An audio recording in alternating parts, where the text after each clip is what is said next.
Hello, dear friends.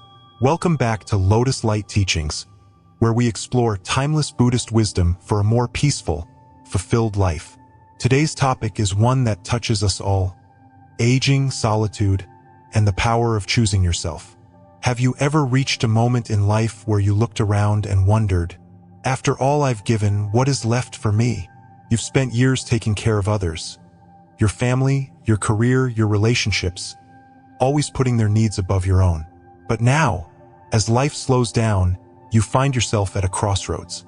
Do you keep chasing validation that may never come? Or do you reclaim your peace, your time, and your energy? In today's video, we'll explore why focusing on yourself in later life is not selfish, but necessary.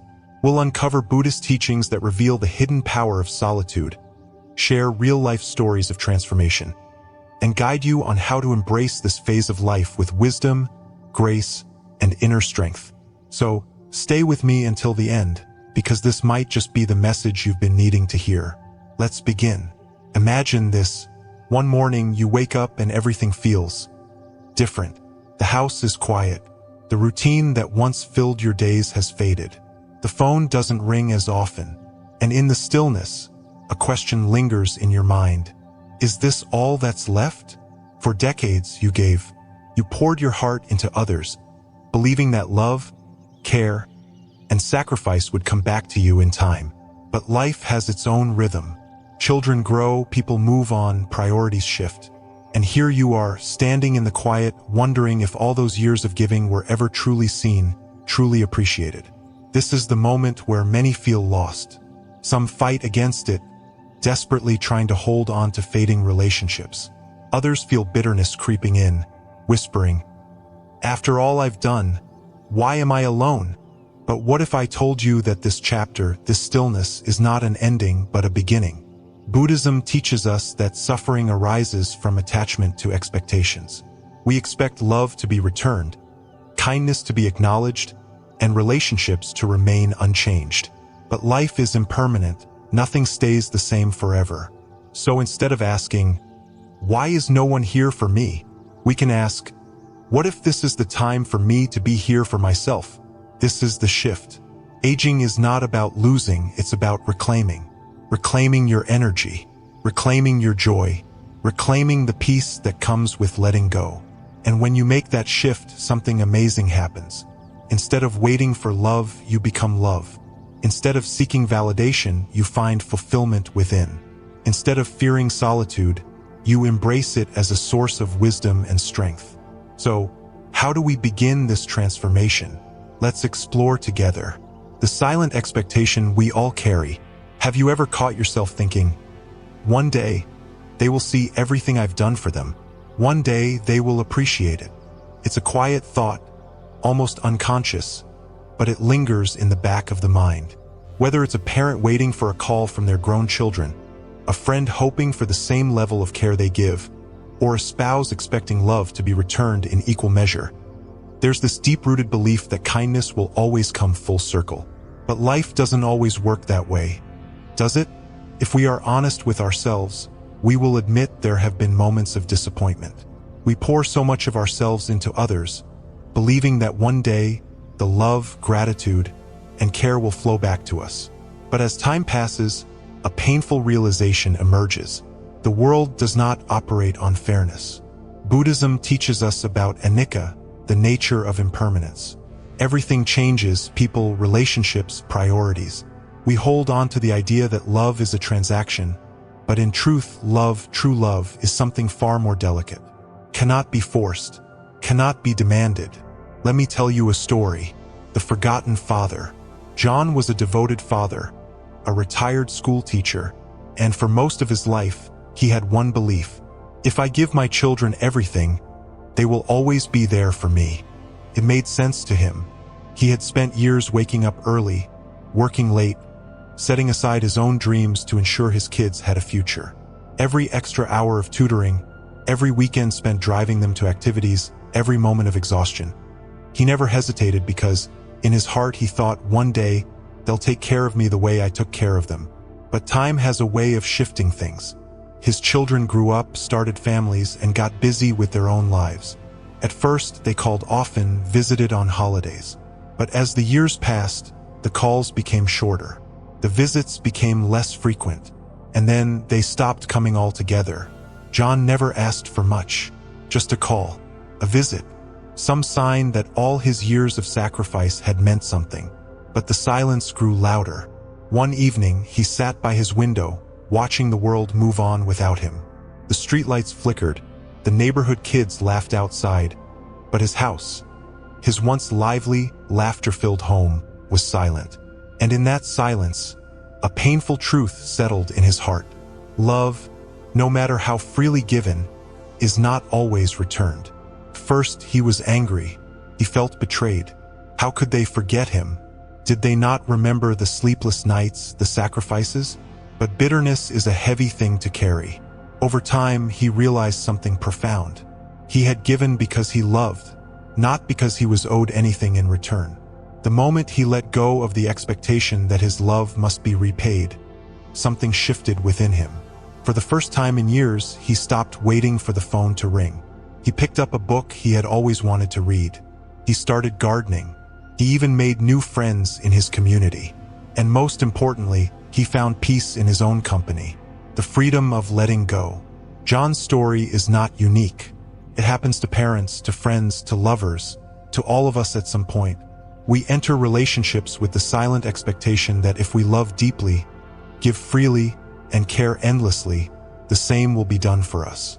But this belief, while beautiful, is also a source of suffering. Buddhism teaches that clinging to expectations is the root of suffering. Imagine holding onto a handful of sand. The tighter you squeeze, the more it slips through your fingers. Love is the same. When we hold on too tightly, expecting, demanding, needing it to be returned in a certain way, it often disappears. But when we let go, when we give without expectation, love flows freely. There is a difference between loving someone and needing something from them. True love is given, not bargained. The story of the devoted friend. There's another story that comes to mind, one that many of us may relate to. A woman named Sarah had a best friend, Emily. For years, Sarah was the one who always showed up. She remembered birthdays, checked in when Emily was feeling down, and was always there when life got hard.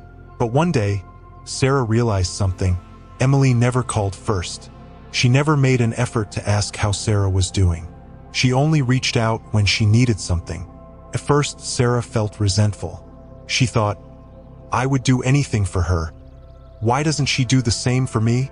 But then, she asked herself an important question. Am I being kind because I want to be? Or am I being kind because I expect something in return? That question changed everything. Sarah didn't stop being kind, but she stopped expecting kindness back in the same way. She focused on the relationships that were mutual, where love and effort flowed both ways. She set boundaries not out of anger, but out of self-respect.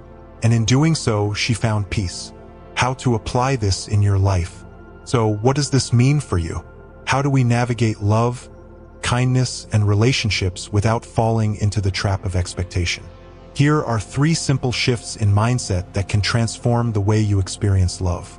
Keycap 1: Give because you want to, not because you expect something back. If you love someone, do it freely. If you give, do it without attachment. When you remove the silent contract of expectation, love becomes pure. Keycap 2: Recognize that not everyone loves the same way. Some people express love through words, others through actions, some through time spent together. If you expect love to look a certain way, you may miss the love that is already there. Keycap 3: Prioritize relationships that are mutual. It's okay to walk away from one-sided relationships. True love, whether from family, friends, or partners, should not feel like an endless pursuit. Invest in the people who also invest in you. A question to reflect on. At the end of the day, love is not a debt that must be repaid. It is not something we can demand, control, or guarantee. It simply is. So, I leave you with this. If no one ever thanked you, if no one ever returned your love in the way you expected, would you still give? Would you still love? Simply because that is who you are. That is the real test of love. And when you find the answer, you'll find freedom. The weight of a lifetime given away. Have you ever paused and asked yourself, where did all my time go? Not in the way we casually wonder about a lost afternoon, but in a much deeper sense, where did the years disappear? So many of us, especially those who have spent our lives taking care of others, wake up one day to realize that the energy we once had, the passion that once burned brightly, has quietly faded into exhaustion. We have given so much, to our families, our careers, our relationships, always placing the needs of others before our own. And yet, when we look around, something feels missing. We expect that love will come back to us, that the sacrifices will be acknowledged, that one day, when we finally need the same care we have given, it will be returned. But life does not always work this way. This is not a story of regret. It is a story of awakening, because no matter where you are in life, you still have time to reclaim yourself. The woman who found herself again. Emma was a woman many of us would recognize. She was the mother who always made sure dinner was ready on time, the wife who put her husband's ambitions above her own, the friend who never said no when someone needed her. For 40 years, Emma's life revolved around others. She told herself she didn't mind. She took pride in her role as the caretaker, the one who held everything together. She was always there for everyone, except herself. Then one day everything changed. Her children had grown and left home. Her husband, the man she had built a life around, had passed away, and suddenly there was silence. For the first time in decades, Emma had no one to take care of. At first, the silence was unbearable, felt empty, like an absence rather than a presence. The walls of her home, once filled with laughter, felt hollow. She sat in her favorite chair, staring out the window, asking herself, "Who am I now?" She didn't have an answer, and that scared her more than anything. But then, something remarkable happened. One afternoon, while cleaning out an old storage box, she found a dusty set of paintbrushes, tools she had once loved as a young woman before life became too busy. A memory surfaced of long afternoons spent painting in the sun, lost in creativity, before the responsibilities of adulthood took over. That night, Emma didn't turn on the television like she usually did. Instead, she picked up a brush and let it glide across the canvas. At first, the strokes were uncertain, shaky. But as she kept going, something inside her shifted. It wasn't just about painting. It was about reclaiming a part of herself that had been buried under years of sacrifice. Day by day, she painted more. She joined a local art group, met new friends, and for the first time in decades, she did something simply because it brought her joy, not because anyone needed her to. Emma found herself again. Your well-being is not an afterthought. Emma's story is not just hers, it is ours. How many of us have spent our lives in service of others, believing that our needs come second? How many of us have postponed our dreams, telling ourselves, "I'll do it later," only for later to never come? Buddhism teaches that attachment leads to suffering, and one of the biggest attachments we have is to our roles. We attach ourselves to the role of parent, spouse, provider, caretaker, and we forget that underneath those roles we are still a person. But here's the truth. If you do not reclaim your own energy, no one else will do it for you. The world will keep moving. People will continue to live their lives. And if you are always waiting for the right time to put yourself first, you will wait forever. Your well-being is not a luxury. It is a necessity. The candle that burns at both ends. Imagine a candle burning at both ends. At first, the flame is bright, full of life. But as it burns, it gets smaller, weaker, until one day, there is nothing left. This is what happens when we give endlessly without replenishing ourselves. We tell ourselves that taking care of others is enough, that we don't need much, that we'll rest later. But how can you give warmth if you have nothing left to burn? Taking care of yourself is not selfish. It is the only way you can continue to be a light in this world. How do you begin to reclaim yourself? So how do you start? How do you shift from being someone who is constantly giving to someone who also allows themselves to receive? Here are a few things to consider. Ask yourself, what brings me joy? Not what your family needs, not what your job demands, but what truly lights you up. Could be something you once loved as a child but abandoned. Could be a skill you always wanted to learn. Could be as simple as taking a long walk in nature. Give yourself permission to prioritize yourself. You don't need anyone's approval to take care of yourself. Set boundaries. Say no to things that drain you. Recognize that your well-being matters as much as anyone else's. Start small but stay consistent. If you've spent decades putting yourself last, it may feel uncomfortable at first to put yourself first. But change happens in small steps. Dedicate just 10 minutes a day to doing something for yourself. A hobby, a quiet moment of reflection, a new routine. Anything that reminds you that you matter. Let go of guilt. Many people feel guilty when they start focusing on themselves. But think of it this way, when you are healthy, happy, and full of life, you bring that energy to the people around you.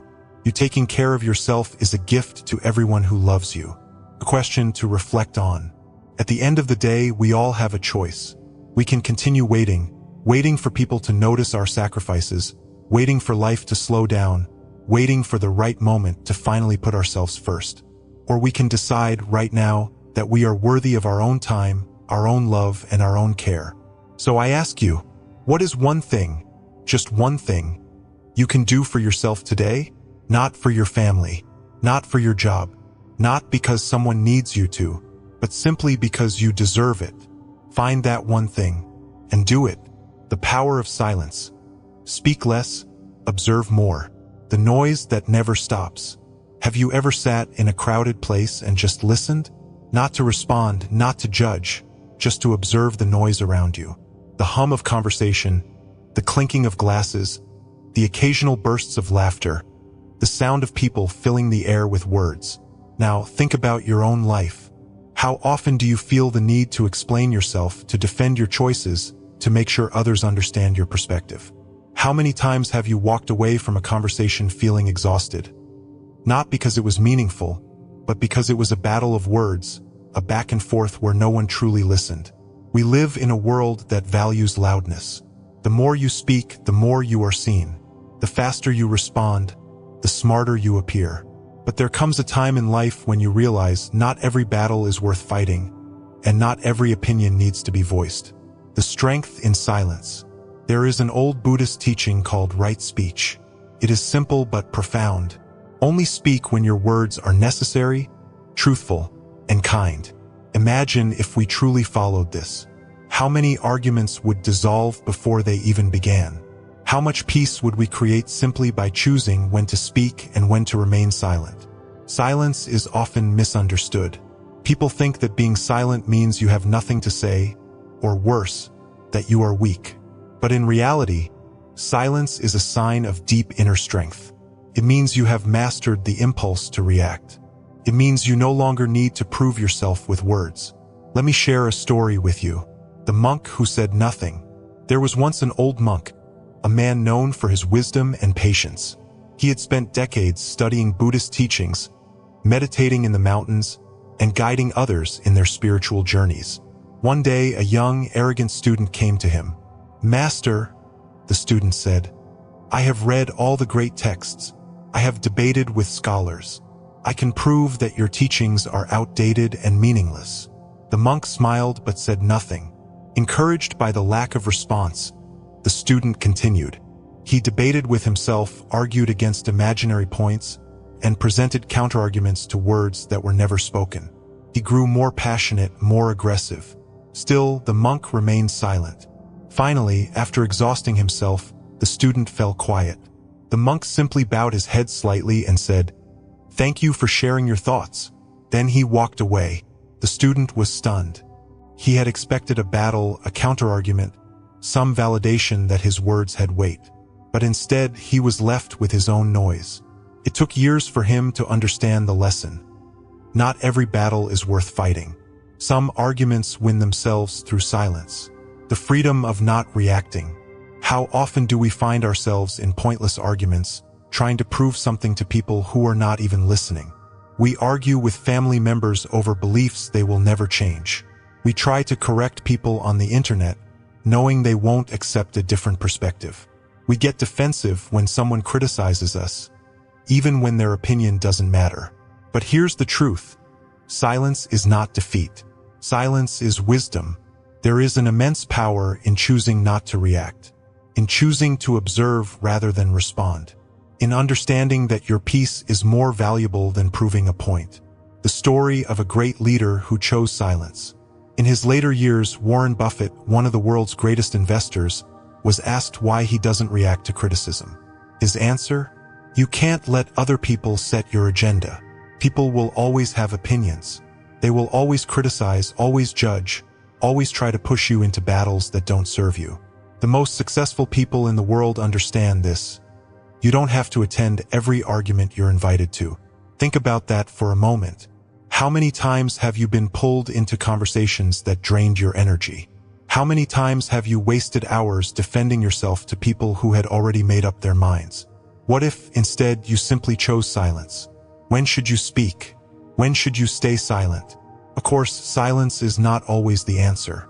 There are times when words must be spoken, when injustice needs to be confronted, when love needs to be expressed, when guidance is needed. So how do you know when to speak and when to stay silent? Here's a simple rule. Before you speak, ask yourself 3 questions. Is it true? If what you're about to say isn't based on truth, don't say it. Gossip, speculation, and half-truths only create unnecessary conflict. Is it necessary? Does your opinion need to be shared? Will it add value? Or are you just speaking for the sake of speaking? Is it kind? Even when the truth must be spoken, it can be delivered with kindness. Harsh words rarely change minds. If the answer to any of these is no, perhaps silence is the better option. Practical exercise in silence. If you want to cultivate the power of silence in your life, try this simple exercise. For one day, practice mindful silence. At the end of the day, reflect on how you feel. Do you feel more at peace? Less drained? More in control of your energy? You may be surprised by how powerful silence can be. A question to reflect on. The world is full of noise. Everyone is talking, few are listening. But what if, instead of adding to the noise, you became the stillness in the storm? What if, instead of arguing, you observed? Instead of reacting, you reflected? Instead of proving, you simply lived your truth? Because in the end, it's not the loudest voice that holds power. It's the one that speaks only when it truly matters. So I ask you, where in your life can you choose silence today? Letting go of the need for approval, the silent burden we carry. Have you ever caught yourself waiting for someone's approval before making a decision? Maybe you hesitated before wearing a certain outfit, wondering if people would judge you. Maybe you held back your opinion in a conversation, afraid of how others would react. Or maybe, deep down, you feel like no matter how much you achieve, it's never quite enough because someone somewhere might still disapprove. It's exhausting, isn't it? From the moment we are born, we are conditioned to seek approval. As children, we crave praise from our parents. In school, we strive for good grades to satisfy our teachers. As adults, we chase success, hoping to impress society. But at what cost? How much of ourselves have we lost in this endless pursuit of validation? At some point, we have to stop and ask, why am I still trying to prove myself? And to whom? The man who walked away from success. Michael was the kind of man people admired. By the time he was 45, he had everything society told him he should want: wealth, power, influence. He had spent his entire life chasing achievements, climbing the corporate ladder, proving that he was capable, important, worthy. And yet, deep inside, he felt empty. No matter how many promotions he earned, there was always another goal to reach. No matter how much praise he received, it never seemed to be enough. Then, one day, something happened. Michael's company held a grand event to celebrate their latest success. It was a luxurious evening, expensive champagne, a room full of powerful people, speeches about ambition and growth. As he stood there, surrounded by applause, he suddenly felt like an outsider in his own life. What am I doing all of this for? He thought. For the first time, he saw the truth. He wasn't working for himself. He was working for approval, for the constant reassurance that he was valuable. That night, he made a decision. He walked away. He left the corporate world, sold his expensive apartment, and moved to a quiet village. There, he spent his days working with his hands, reading books, and simply being. One day, an old colleague visited him. "Don't you miss the success?" the man asked. Michael smiled and replied, "I have nothing to prove, and that is my greatest achievement." The illusion of approval. Michael's story is not unique. Many of us spend our lives chasing approval, believing that if we can just get enough recognition, we will finally feel complete. But here's the truth. Approval is an illusion. No matter how much you do, there will always be someone who disapproves. No matter how successful you are, there will always be someone who thinks you could have done better. So why waste your life trying to satisfy an audience that will never be fully satisfied? The Buddha once said, "You can search the entire universe for someone who deserves your love and approval more than yourself, and you will not find that person anywhere." What does that mean? It means that true peace does not come from being understood by others. It comes from understanding yourself, breaking free from the need for validation. Letting go of the need for approval doesn't mean you stop caring about others. It means you stop letting their opinions control your life. So how do we break free from this cycle? Here are 3 powerful shifts to consider. Recognize that approval is temporary. Imagine you achieve something great today. People applaud, they congratulate you. Feels amazing. But what happens tomorrow? They move on. The applause fades. And suddenly, you're left chasing the next achievement. If you are always looking for external validation, you will never feel at peace because it is always fleeting. Redefine success on your own terms. Ask yourself, what does success mean to me?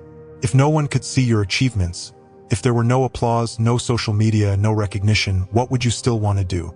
The things that remain are the things that truly matter to you. That is your real definition of success. Practice self-acceptance. Instead of seeking approval, focus on self-acceptance. When you make a decision, don't ask, "Will others approve?" Ask, "Does this align with who I truly am?" The more you practice this, the less power external validation will have over you. The story of a legendary coach. One of the greatest basketball coaches of all time, John Wooden, had a simple philosophy. Success is peace of mind, which is a direct result of knowing you did your best to become the best you are capable of becoming. He never measured his players' success by the number of championships they won. Instead, he asked, "Did you give your best effort?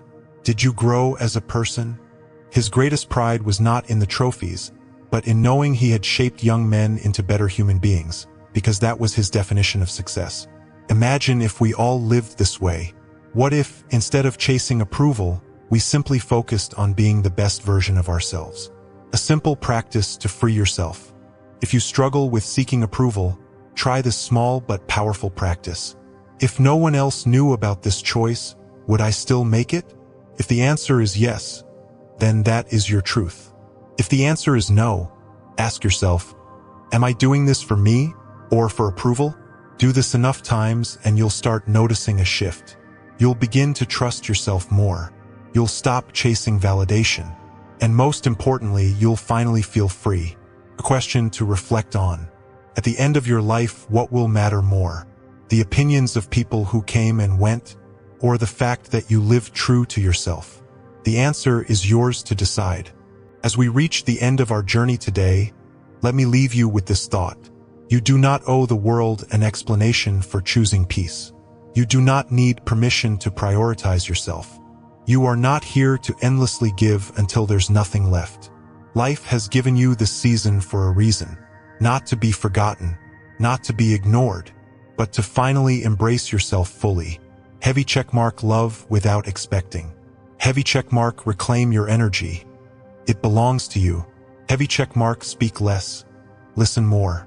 Heavy checkmark let go of the need for approval. This is not about isolation, it's about transformation. So I ask you, what is one thing you can do today for yourself? Not for your children, not for your spouse, not for society, for you. Let me know in the comments. I'd love to hear your thoughts. And if this message resonated with you, don't forget to like, share, and subscribe to Lotus Light Teachings. By doing so, you're helping spread wisdom, peace, and self-acceptance to those who need it most. Until next time, take care of yourself because you are worth it. Namaste.